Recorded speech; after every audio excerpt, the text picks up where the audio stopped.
The early hours of Sunday, April 13, 2025, were shattered by a horrifying act of violence targeting Pennsylvania Governor Josh Shapiro and his family. At approximately 2 o'clock in the morning, a fire erupted at the governor's official residence in Harrisburg, sending shockwaves through the state and beyond. This was not a random act, but a deliberate attack. The alleged perpetrator, 38-year-old Cody Balmer. Inside the sprawling 29,000-square-foot Georgian-style mansion, Governor Shapiro, his wife Lori, and their 4 children slept, along with 2 family dogs and another family staying with them. The residence, perched on the banks of the Susquehanna River, has been home to 8 Pennsylvania governors, standing as a symbol of the state's leadership and history. But on this night, it would become the scene of a terrifying ordeal. Mercifully, thanks to the quick thinking of both the family and the swift response of the Pennsylvania State Police, everyone inside the residence managed to escape unharmed.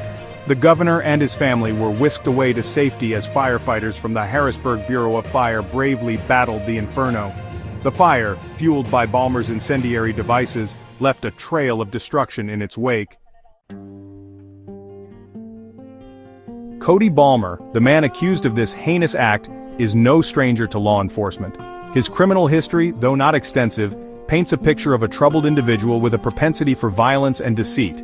In 2023, he faced charges for simple assault, a harbinger of the violence he is now accused of perpetrating. And in 2016, he pleaded guilty to forgery and theft by deception, revealing a pattern of dishonesty and disregard for the law. Balmer's motive for the attack, it seems, was rooted in a deep-seated anger towards Governor Shapiro. He confessed to the crime, expressing his intent to harm the governor and his family. This chilling admission, coupled with his prior legal troubles, paints a disturbing portrait of a man consumed by rage and driven to extreme measures. What makes Balmer's act even more sinister is the timing. The attack came just hours after the Shapiro family had concluded their Passover Seder, a sacred Jewish tradition celebrating freedom and resilience. For Governor Shapiro, a proud member of the Jewish community, the attack felt particularly personal, a stark reminder of the rising tide of hate and extremism plaguing the nation.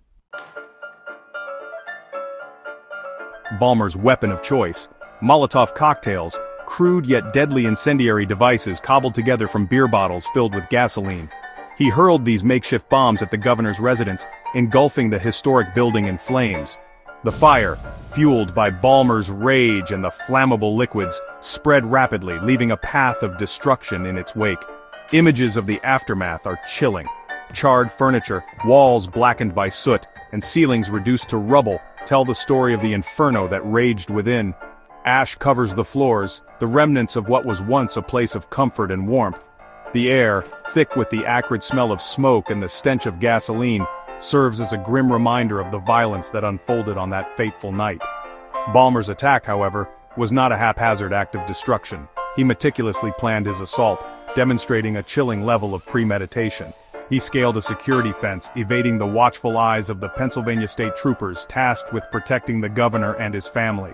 He then smashed 2 windows with a hammer, gaining entry into the residence for less than a minute to start the fire before fleeing the scene. In the wake of the attack, the response was swift and resolute.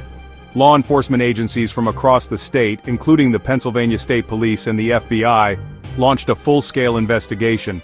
A $10,000 reward was offered for information leading to the arrest of the perpetrator, a testament to the gravity of the crime.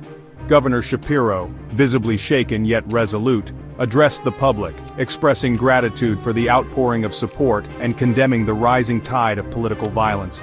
He vowed to continue his duties undeterred, refusing to let fear dictate his actions. His words, a beacon of strength and resilience, resonated across the state and beyond. The attack on Governor Shapiro's residence serves as a stark reminder of the fragility of peace and the ever-present threat of extremism. It is a call to action, urging us to confront hate, bridge divides, and protect the very fabric of our democracy. The investigation is ongoing and the wheels of justice are in motion. Cody Balmer, the alleged perpetrator, will have his day in court, where he will be held accountable for his actions.